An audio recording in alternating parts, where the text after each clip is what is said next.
Well, it's not often that I sort of feel this way about a film, but I was genuine. You talked about the use of the word overwhelming before when we were Yes. talking about Revenant, and you said actually it's something which applies to both Revenant and Room. And in the case of Room, I was really properly overwhelmed by it. As I keep saying this phrase, I've seen the film twice. Actually, I'm very glad I've seen it twice, because the first time I was very worried about what kind of film it was going to be. And having seen it once, then being able to go back and watch it again, knowing that it wasn't. Now, in that interview, Lenny Abramson says very clearly, it's not the film that some people expect. And all the publicity has been very clear. It's not a film about the Fritzl case. It's not a film like Marcus Schleinser's Michael. It's not a horror movie. It isn't any of those things. And often when a sort of PR company sort of tries to tell you that about a film, you think, oh, well, they're trying to say, but it's absolutely the case. Firstly, if you have any preconception that that's what this film is, it is not that. It is absolutely a film about the relationship between mother and son, between mother and child. And although the film obviously has a relationship in terms of its narrative to appalling real-life cases in the world, it is not. That is not the subject matter of it. I can't stress that enough. I think that Lenny Abramson is a really brilliant director. I mean, as you know, I've loved his work for years. I loved Adam and Paul. I really like what Richard did. I was completely knocked out by Frank. He's somebody who seems to me to be a very astutely truthful director. He can somehow get to the truth of a subject, whether it's the musical madness of Frank, or whether it's the sociopathy of what Richard did, or whether it's that kind of Beckettian tragicomedy of Adam and Paul. He's somebody. He's just. Sorry, can you just explain what Beckettian? Well, like Samuel Beckett, it's like a kind of Waiting for Godot. That sort of going on, and it would be very hard to pinpoint a distinctive style other than truthfulness. He somehow manages to get to the truth of the matter. And what he manages to do in Room is, firstly, the film genuinely creates that sense of a bubble, that you have this woman and this child trapped together in a circumstance which for her is a hellish prison, but somehow through her love for her child, she has made it for him into something quite different. She has made it for him into a universe, something which goes every way in every direction right up until the end. It's something which actually has the expanse and possibility of fairy tales. There is a lot of fairy tale going on in this. There's stuff about Alice in Wonderland. He's reading Lewis Carroll. At one point, she talks to him about the Count of Monte Cristo.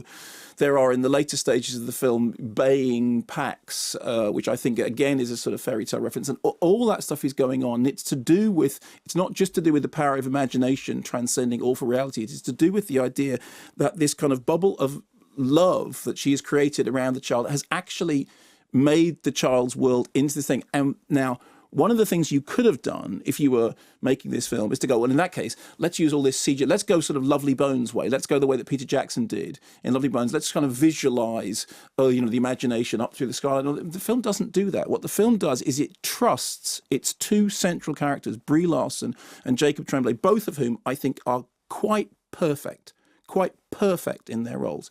It trusts them to show us the world through their eyes. The other thing that's important is that one of the things that's happening in the story is that she is protecting him from the horror of the situation that they find themselves in.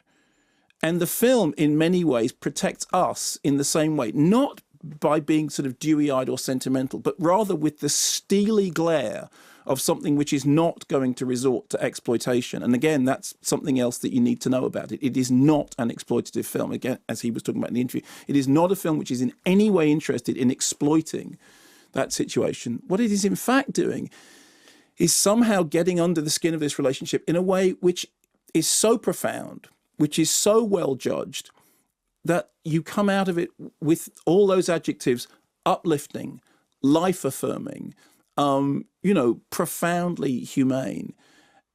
I think it's a real technical feat that when you're in that enclosed space, you get a sense of this larger space, which is to do with the way in which the cinematography works, close yet wide. You do get the feeling of the possible expansiveness of it. Also, something which hasn't been picked up on enough, Stephen Rennick's score. which I think does a brilliant job of negotiating the tonal changes in the film. In the early stages, sort of playing up the almost the domestic air. Later on, giving us this kind of otherworldly, slightly alien feeling chiming sounds. I think all of that works very well. And I don't think not enough attention has been paid to the way in which the music plays. And then again, from listening to that interview, the care and attention that went into firstly getting that performance out of Jacob Tremblay and making the right decisions to get the right reactions out of him. But the bond that you see between his character and Brie Larson's character is completely convincing. And I, at times, I know I think about this a lot. I, at times, was minded to think about Steven Spielberg's AI. There's a moment when we see his foot touching the floor, and it seemed to me, it wasn't deliberate instantly. I know for a fact that it wasn't deliberate.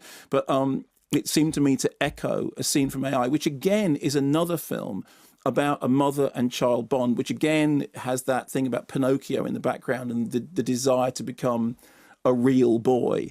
And one of the things that the film does, which any parent will recognise, is the discussion of, is it real or is it TV?